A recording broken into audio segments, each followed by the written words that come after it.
Okay, hope everybody got enough coffee, feeling awake. So this is the panel on transit, energy, and environment, and I will say that all of these things get extremely short shrift in the federal budget from my point of view. And as one example of that, the nuclear modernization that's being talked about and planned that would cost over $1 trillion. Did thumbs down? Oh, yes, okay. Yeah, thumbs down to that. 1.2 to 1.24 trillion, depending on who you ask, over the next 30 years would be enough if we wanted to spend it another way to solar power every house in the United States more than 4 times over.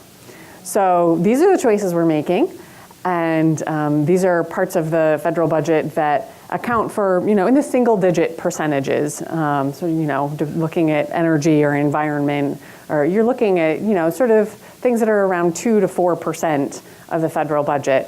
Meanwhile, we're putting over half of it into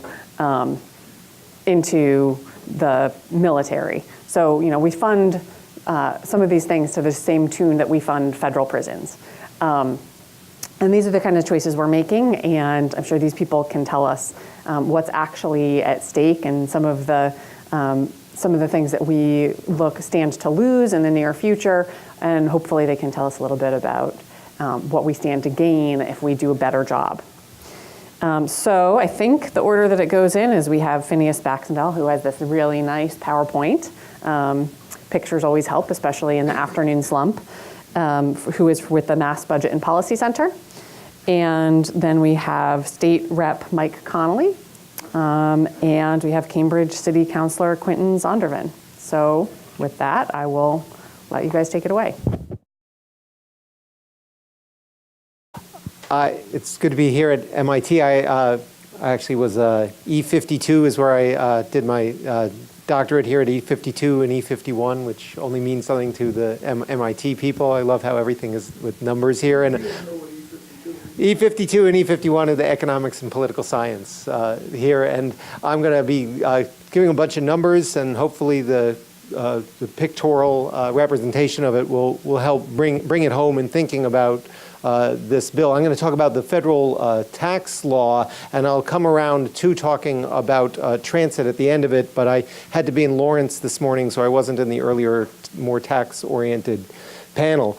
But the tax law, what it does is it basically does 2 things, and this part in a broad brush is probably not new to you, is that it's large tax cuts primarily for the wealthiest people, the highest income people in America.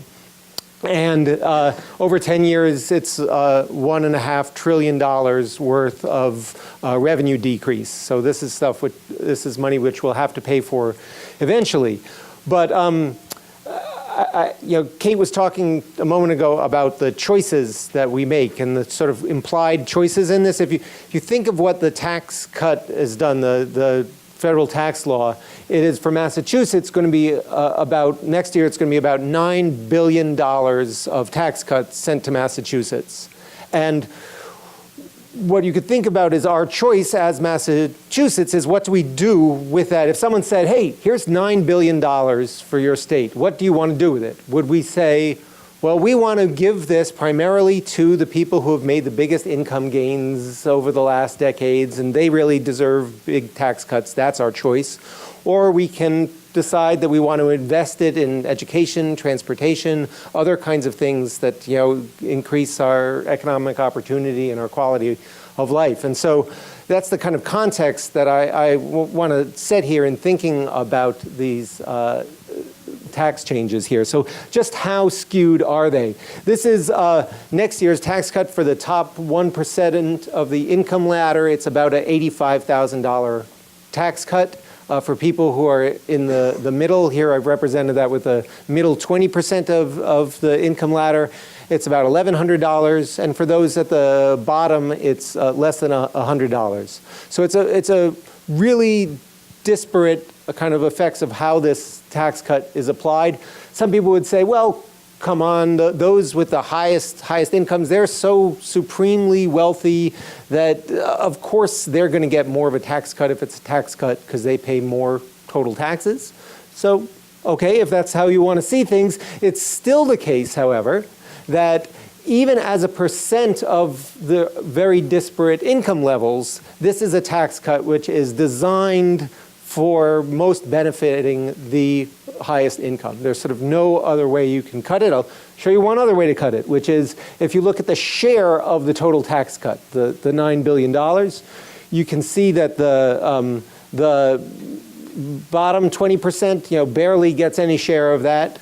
The whole 80% of the population of households gets a little less than a quarter there, and the top 5% together get a majority of the tax cut. This is just for Massachusetts. And it's similar nationally, but it's a very skewed tax cut in terms of who benefits from it here. There's a particular way to think about this impact for those with incomes over $1 million. Are folks, it's particularly relevant because of the Fair Share Amendment, which will be voted on in November. Are people familiar with the Fair Share Amendment? So this is something which on the November ballot, there will be a ballot question which will add a 4% surtax to income over $1 million. So it starts with your second million for all those who have a second million of income they're earning next year. And it's a 4% starting with that second million. So if you earn $1,001, it's 4 cents of extra taxes. But if you earn, but it starts to add up. It would be almost $2 billion next year. And so the impact for these folks who'd be subject to the Fair Share Amendment, they are the upper part of the 1%. For them, the federal tax cut, they're getting over $2.5 billion from this tax cut. They're doing pretty darn well. And their average tax cut is almost $100,000. Now, this is particularly relevant in the context of the federal tax cut because of one area where people, particularly in Massachusetts, are going to be paying somewhat higher taxes, at least certain kind of deduction that they'll lose. So people may have heard, do you know what this is? Salt, that's right. So people may have heard about the SALT deduction, the state and local tax deduction, right? So it used to be that you can fully deduct all of your state and local taxes against your federal taxes, so you're not double paying on them. Now that's only true up to the first $10,000 in taxes. So for people who pay more than $10,000 in combined state and local taxes, they're facing higher tax impact on their state local taxes. So you will hear, I will guarantee you that this is a reason not to have any increase in state and local taxes because now it isn't deductible. So I want to make sure that you can understand these state and local taxes in the context of all of the tax changes together. So yes, the limit on SALT deduction for millionaires, not millionaires because it's not wealth, it's income. Sorry, for those making more than $1 million is about $70,000 in extra taxes. But that would be against $170,000 worth of other tax cuts. So the net effect altogether is this almost $100,000 tax cut for people making over $1 million. So whenever you hear, that it's harder for people with really high incomes because of the lack of the SALT deduction, it's sort of, well, yeah, but the lack of the SALT deduction is only, one part. SALT is only one part of the meal, if you can just remember that.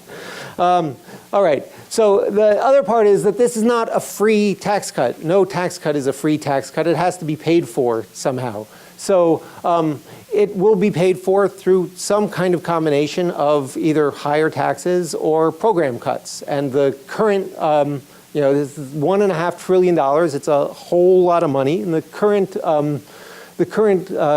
Congress, their leaders have said very clearly that they intend to be cutting social programs. So it's very clear where these, how they at least want to pay for it. But Brookings Institution did a thought experiment where they said, well, let's assume that it's paid for half with cuts and half with new taxes. Their estimate is that every household or tax filer would be paying next year about $1,600 extra to pay for this tax cut. So if you think about that middle income family who was getting about an $1,100 tax cut, it's against about $1,600 worth of paying for it. So, so this is, again, it's not a free lunch. What it's also going to mean for, I should just say that the total cost could end up being a lot higher than that 1.5 trillion. The 1.5 trillion assumes that all of the personal tax cuts will terminate in 2025, and the leaders, the congressional majority leaders, have made very clear they will not let that happen. That is not their intention. There's also a whole bunch of new loopholes that could make the deficit created by this be a lot larger. But the point, and this is, I just want to point is that federal thing is not just about federal programs. About 1 in 4 state dollars is funded ultimately by federal programs. So, you know, our state budget comes about a quarter of it from the federal government. So if you think if there are these large cuts, you know, this is healthcare, heating assistance, there's a whole bunch of different kinds of programs that are in this. Those federal cuts will be felt through our state programs as well, including transportation. So this is the 5-year capital budget for MassDOT, the Department of Transportation. It's 43% of it is federal. So almost half of the Department of Transportation's capital budget is from federal money, and for the MBTA, it's a majority of it is federal money that they're actually using for capital, for building things, for buying new buses, for buying new train cars. So I don't want to, there's a whole lot more can be said about infrastructure, about Trump's new infrastructure plan that's coming out, but I have such a good panel I'm up with here, so I'm going to just stop right there and hand it off to them. Thank you.